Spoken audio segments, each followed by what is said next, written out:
All right, welcome everyone. We're Semblance of Sanity. I'm Caleb. I'm Jacob. And we're here for Fruits Basket, Season 2, Episode 16. All right. Last episode was just so much fun. It was Sweet really, and- really sweet, but Yep. also, very scary at parts. Yep.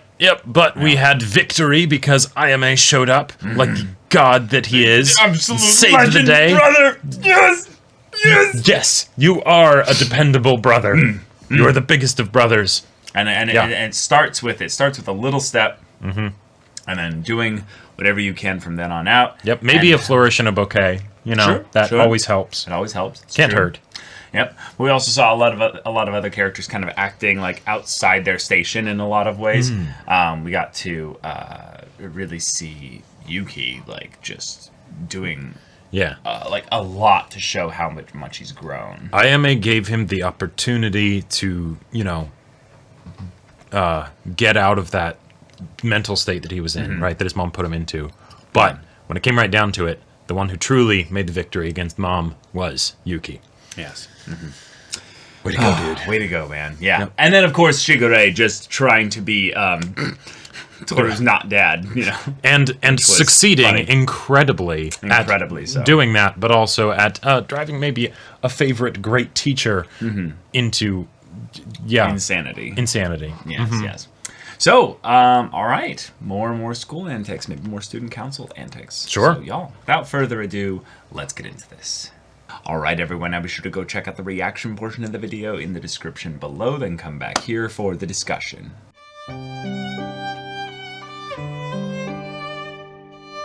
Oh boy. Wow. That episode. Wow. Oh. We just got so much this episode. Yep. Okay. So characters that we got focused on: Tohru, Momiji, Yep. Kureno, Yep. kinda, more Right. Momiji.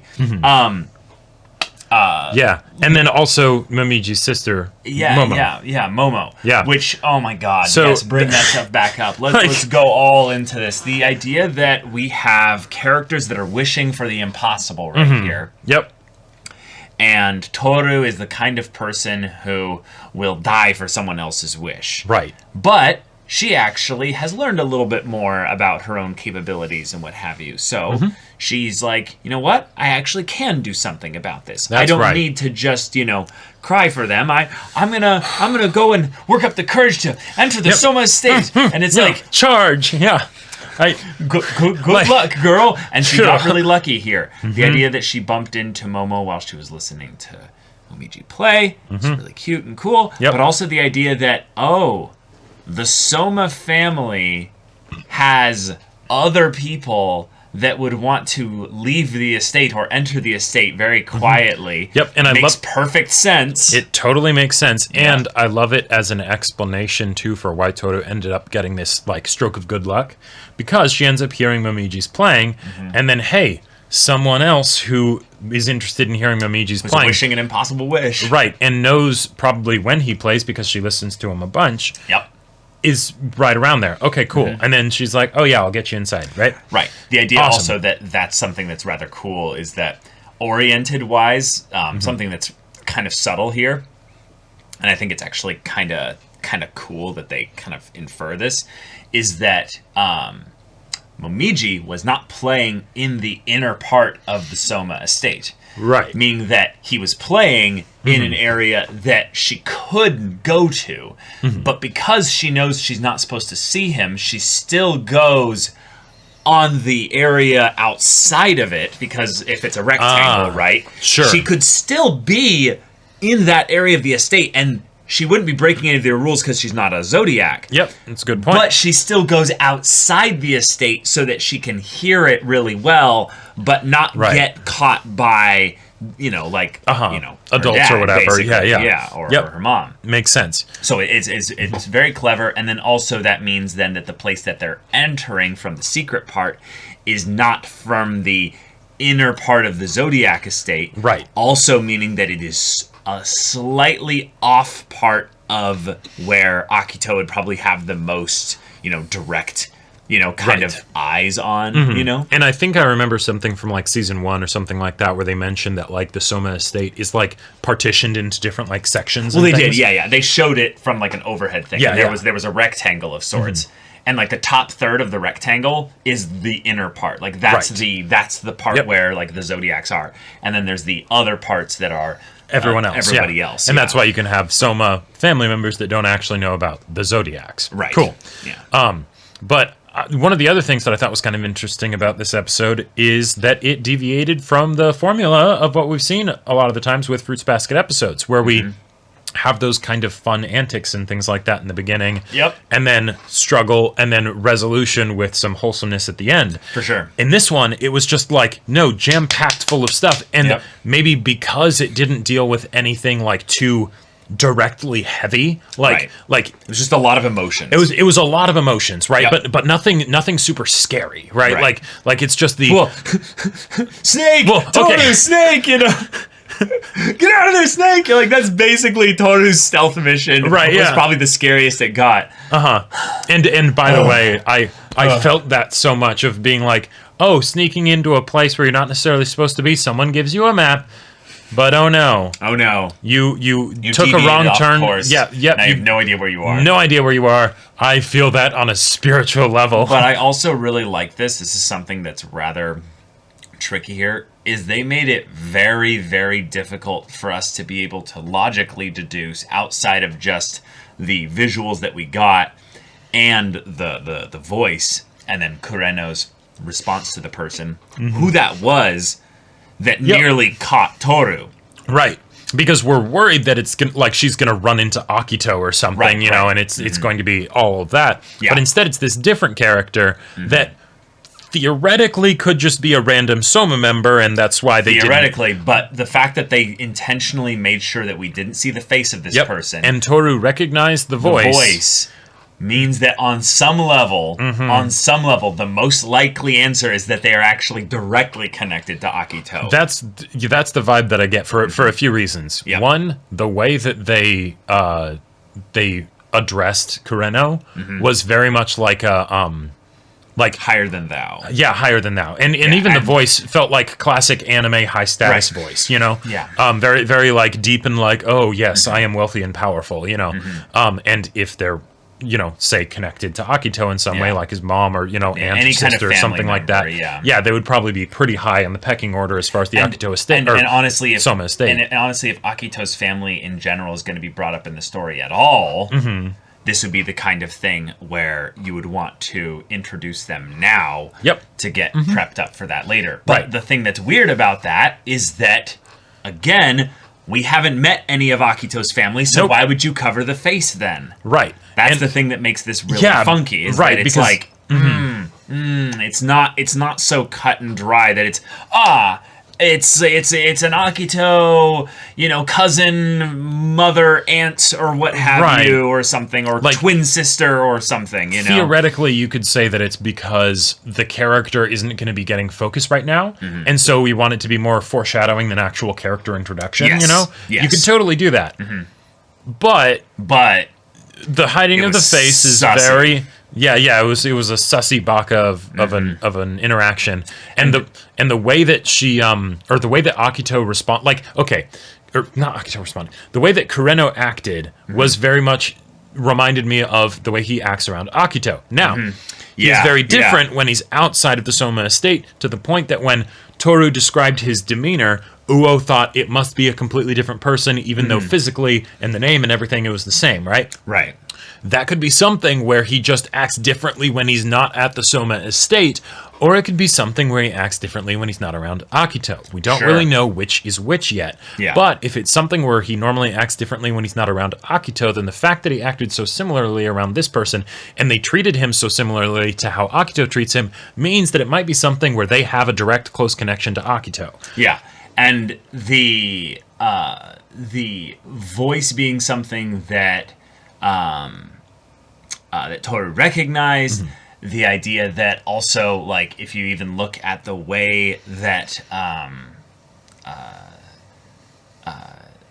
like the hands like went Yeah. to go and clasp like the jawline.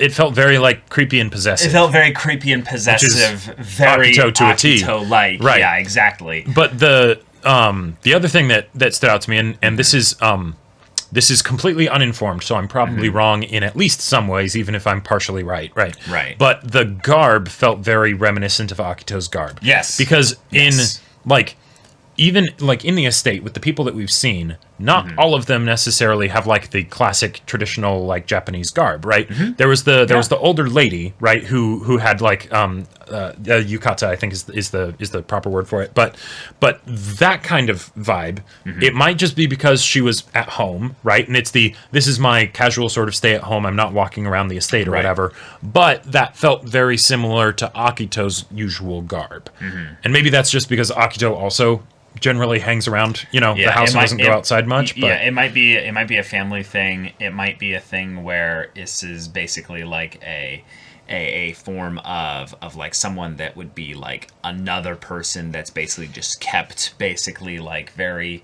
like private within the estate in general. And given the fact that we don't know where Tohru ended up, basically, the idea that this is somewhere that she's probably never been to before also kind of makes it be like something where this could be some kind of like secretive other area where it's like, oh, like it's not like something like impossible to find, but just something where it's like, oh yeah, you really shouldn't be here. And that could have been the thing that Kurena was doing, was being like, I'm protecting you, respect that I'm protecting you, that's why I'm putting my hand on your head. Don't move, otherwise you're done. You're in trouble. You're in big trouble. Like it's just not going to be good. And the idea that like Akito being like someone who's definitely not like alone here, but maybe would never interact with his family in general. I buy that. Like, I absolutely buy that. And maybe they just don't want to interact with him either. Well, and it could also have some sort of supernatural shenaniganery or whatever reasoning that is why, like, the old lady is like, oh, you should be more considerate of Akito's feelings or something, because Akito probably has something that he's struggling with himself as well, and he just isn't handling it properly and takes it out on everyone else around him, right? But the recognizing the voice, there was a part where I thought it might have been the lady, the mom from season one that was at the bathhouse, because dark hair and things like that, and the voice seemed kind of similar. We went back and checked. Very different person. There was points where the voice sounded kind of similar, but it was different, right? But no, she's Ritsu's she's mom. Ritsu's mom, right? She mentioned the monkey zodiac and all of that stuff, right? But if it's not that, who could Tohru and how could Tohru have recognized the voice? The other thing that comes to mind is that if apparently she interacted with Yuki as a kid and has forgotten about it, it's possible, because I feel like voices and smells are two things that can stick with someone in long-term memory pretty well. I wouldn't be surprised if there was something where she actually interacted with this person briefly way back when. But other than that, I can't imagine why she would recognize the voice of someone from so deep in the Soma estate. Because that's the thing. She this was far from the Kureno spot, but it was still in that general area, right? So it's not like she was on the perimeter, theoretically she could have gotten really far away. Yeah, but for a while I thought it was going to be Horse Zodiac girl. Oh, yes, Rin. Rin, yeah. But the voice is definitely not. Definitely not the same. Yeah, and also, why she's would you, much older, and well, right. But why would you obfuscate the face, and why would she ever dress up like that? Right, she is the exact opposite personality of the kind of person that would wear that kind of more traditional garb. Also, unless it's more of a thing of where that's something that she has to put up with, and she's not wanting to do that. But then also, I feel like it wouldn't be much of a reveal. If it was someone that we have already seen before that's a well-established character like Rin, I feel like then you might not have any problem showing the face, because it's he runs into Rin, or something like that, right? But also the looking over the character list, there's so many characters that it's oh shoot, there's probably also some side characters that we don't have actually listed out here because we didn't get like a name or something. I could definitely see that being a thing, and yet at the same time, the way the show introduces characters is usually pretty straightforward. Of like, very straightforward. Here's one new character, maybe two if they're like connected, like Hiro and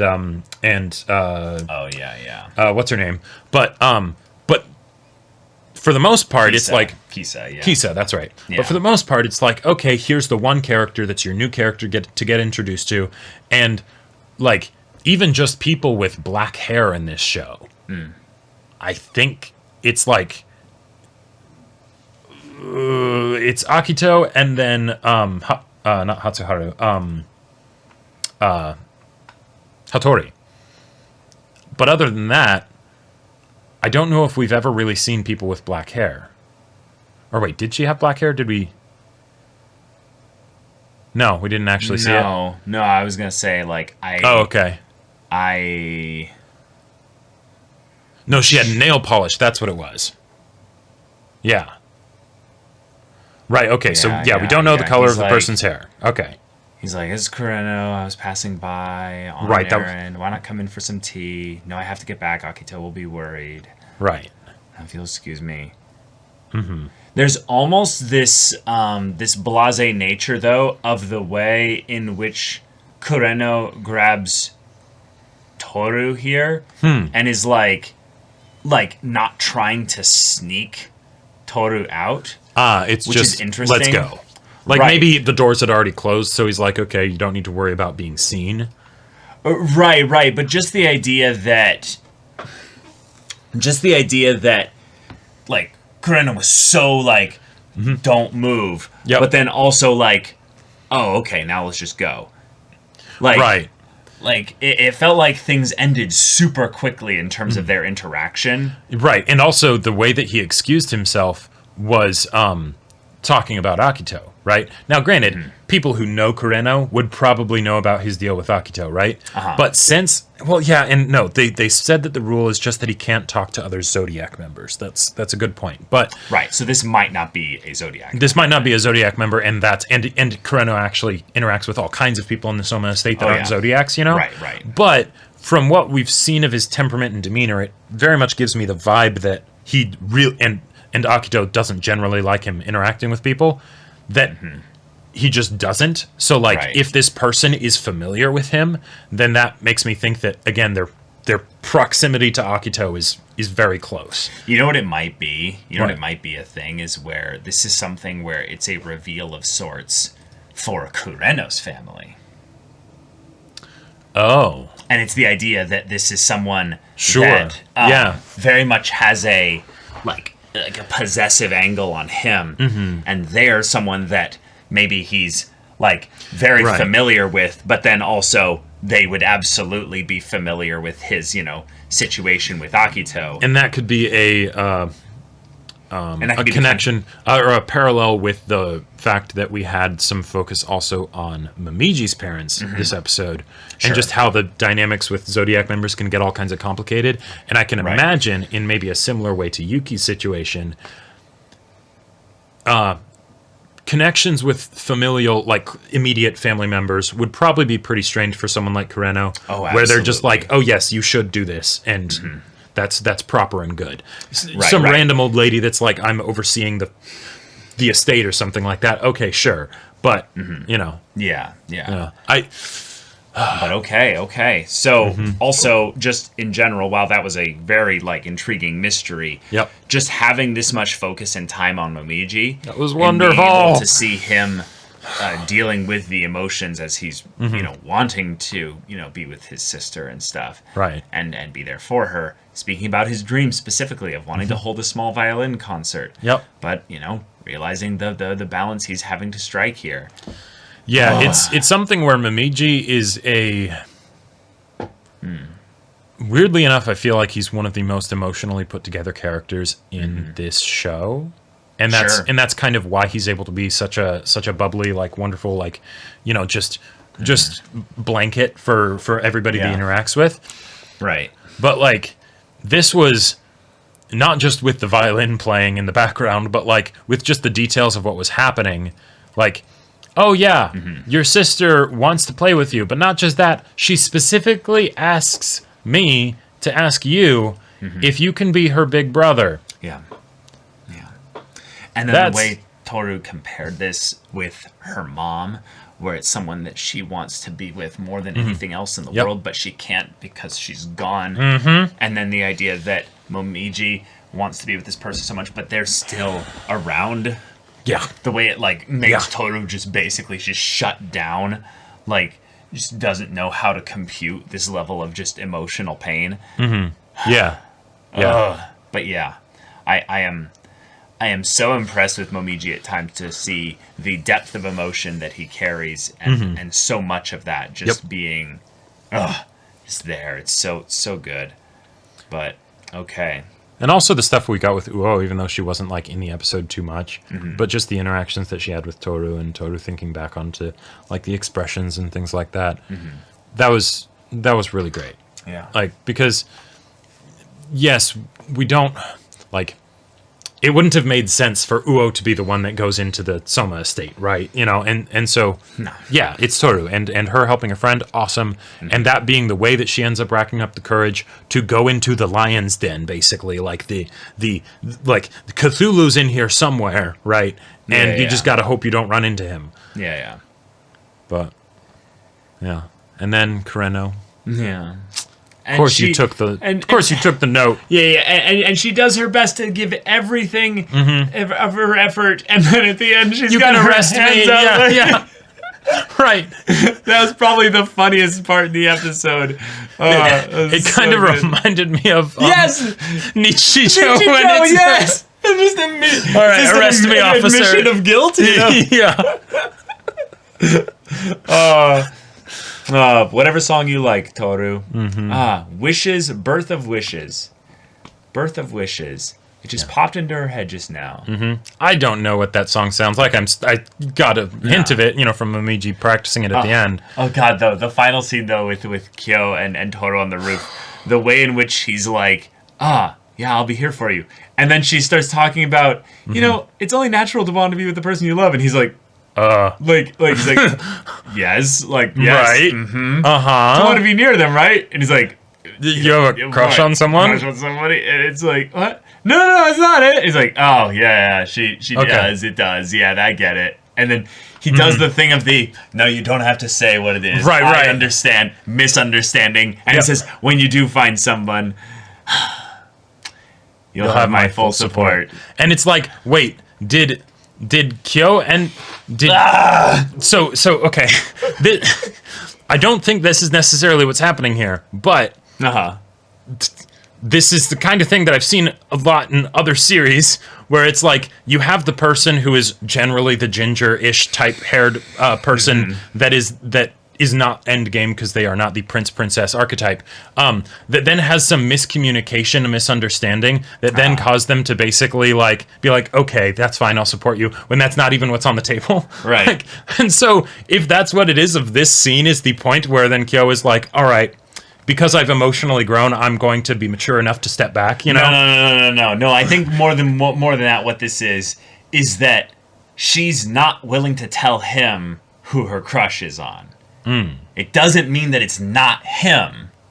It just means that for now, he needs to be patient to wait for her to be able to communicate her feelings. Right. Not necessarily about him to him, but to him. Because he is one of the closest people in her life. Yep. So therefore, if he does his part here, she will be willing to communicate her feelings with him. But the way she starts crying immediately upon having someone here nearby that she can communicate her feelings with. One of the things that does in a really cool way is shows that she doesn't need to have her mother nearby in order to have this level of emotional vulnerability. That emotional vulnerability can come from peers, it can come from friends, it can come from those that you might not even like fully understand your feelings with or about. There's a lot about this that could be just the more beginnings of their more natural, I would say, like kind of loving connection or what have you, where it's not necessarily romantic. Right. There's something where Yeah. Yeah. Or, sorry, I It's interrupted. just saying that there's soil to dig roots into. Exactly. Yeah. There are many layers to love that go beyond just platonic, Attraction. romantic, etc. Yeah. Like within those layers, there are layers, and you know, so Trust. Yeah, feeling of peace. right. You know, just And so in general, I am happiness. absolutely thrilled to have moments like this where their relationship can be developed and everything. Again, romance completely out, you know, aside, right? Yeah, but I mean, But at the Kyo same time, loves her. Oh Like- yeah, and like and he absolutely is in love with her. and you made a good catch. She asked him about Kureno, not Yuki. Not Yuki. Like she could have easily asked them both. There are two Kyo Yeah. interactions here with Right. Tohru this Like- episode. Like now, maybe that could have been something one was where him seeking her out, and Right. the other was her Yep. seeking him out. now it could have been something where she knows, okay, maybe Yuki would actually be more likely to have information because he's Akito's assistant. Sure. But I don't want to ask him about something that's related to Akito. You know, that could totally be it. But yeah. Oh, but I love so much these kinds of moments where the story ends for this episode, and then you see everyone looking out at the same moon, the same night sky, wishing upon a star, wishing upon a, Yep. a beautiful night somewhere out there. Yeah. It's just it's so beautiful. And then Oh, the yeah. music Momiji's playing being something that Momo is listening to. Her like almost like prayer kneeling there. Right. And then fucking Kureno just With the note. just sitting there Yeah. with the note in hand, and then Kyo holding wiping the tears away from Tohru. Yeah. Tohru wiping the tears. Yeah. Just someone to stop crying. Because It's just that's what long sleeve shirts are made for. Okay. Is so that you can wipe away tears. yeah. But I also really loved, kind of going back in the episode, the way that Tohru handed Kureno the contact information, because he does the thing of no, I had no intention of like seeing her again, and she's like, that's fine. Can you let me give you her contact info? You don't have to like contact her just because you accept it. I won't even give it to you. I'll just hide it right here where no one else will find it, because you never know. You never know. You know, a week Your from now, a feelings month could from now, a change year, tomorrow. 10 years, Yep. your feelings could change and you might want to see her Shit. again. The funny Like- thing is how real that is. There's been probably two like key times in my life where my feelings about a person were one way, Yeah. like I liked them basically, and then ended up basically like losing the crush on them, and then a year, 2 years, 3 years later, they come back to me with like the, hey, I'd like to reconnect with you. Remember that time you shared your feelings and stuff? What Right. have you? And it's like, oh, fuck, yeah. Yeah. Because I don't like them anymore. Like, Right. like I'm Well, a different person now. But also like, shit, could I? Yeah, Like- if the connection is reestablished and stuff, Could Like- could that change? Because I don't Right. know what tomorrow exactly. will bring. Would it Right, be right. possible to give it the opportunity in case something does happen for that to Exactly. happen, but Yeah. not make that be like a requirement in order to, reestablish the connection with the person? For sure. Yeah. And it's something where then, if you then make a decision in haste and say like, no, I don't want your contact info, basically, you can then the next day or a week later or what have you. Damn it! Like, why did I do that? Yeah. Like I've had multiple moments like that where I realize my mistake a week later, or like literally like a week later, and it's like, Yeah. oh, it's too late. It's too late. And then it's the thing of where you then think about it. Then a year later, of was it too late? Should I Yeah, have, exactly. like- And should I that's have, and like, that's why it's just throw caution to the wind, kick race into the curb, all that, Yeah, stuff. Tohru, just Right. charge into the Soma estate. That's right. Go and find Kureno-san. Get him into the air. Yep. Even if it has to be something where you depend on others a whole lot along the way. Yeah. Thankfully, she didn't really have to choose No. for this situation. She was here. kind of, there was nothing else she She could literally almost trampled the kid. do. That too. Yeah. No, come with me. Tohru, stop. Shut up. Right. Come with me.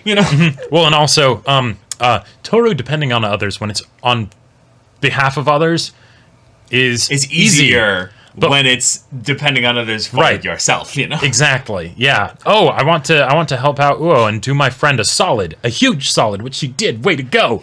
Like, and She's in pain. That's all I need. Yep, exactly. It's as simple as that. Like that. So But- good. But Yeah. all right, y'all, thank you so much for watching this episode's reaction and discussion. If you want to see the next episode's reaction and discussion right now, though, go check out the link in the description below for our Patreon. You can get an early access there. You can watch full-length timer reactions there, and all this comes with Discord access, so you can chat with us in the community there about this show, about anime in general, and also be sure to check out our Twitch channel. We stream every weekday. The info's in the description. Yeah, so if any of that interests you, we'll see you there. But until then, we're Semblance of Sanity. I'm Caleb, I'm Jacob. and we'll see you all Next time.